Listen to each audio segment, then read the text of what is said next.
we have to presume any time we do a story that most of the audience hasn't, that any time you introduce any subject or any topic or any big word, really, that you have to familiarize the audience with. Right. You were talking about 60 Minutes. They do the same thing. Sure.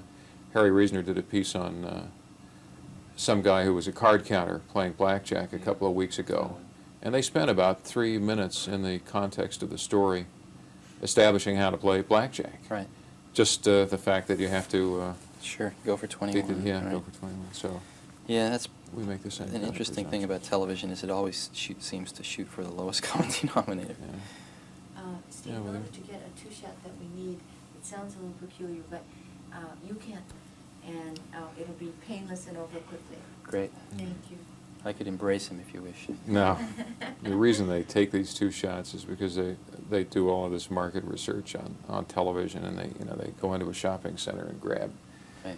50 viewers and put them in a trailer and show them tapes, and to try to find out what they like and what they don't, what bothers them and what doesn't. And one of the things that they found bothered viewers was, in the typical nightly, just like to see the environment that you're talking in. So hence the wide shot. Yes. Is it over? Yes, that painful part is over. Steve, when you began to develop this 5 years ago, what sort of need did you see that existed then that you felt these computers was going to fill? Well, basically, are we actually doing this now? Yeah. Oh, great. The question is really, what is a personal computer?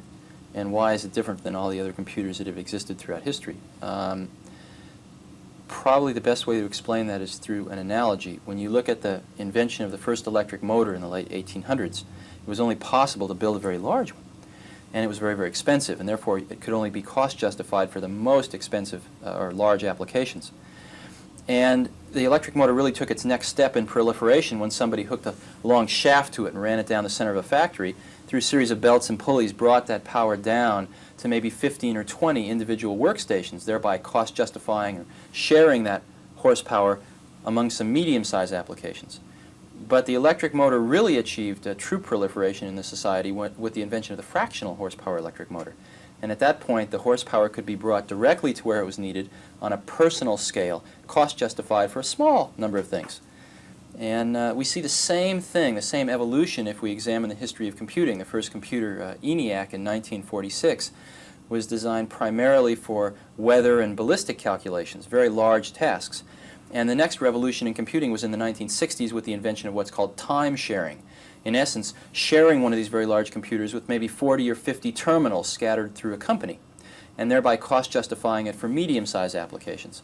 What we think the personal computer industry is about is the invention of the fractional horsepower computer, something that can be cost justified on the personal level, something that weighs 12 pounds that you can throw out the window if you don't like.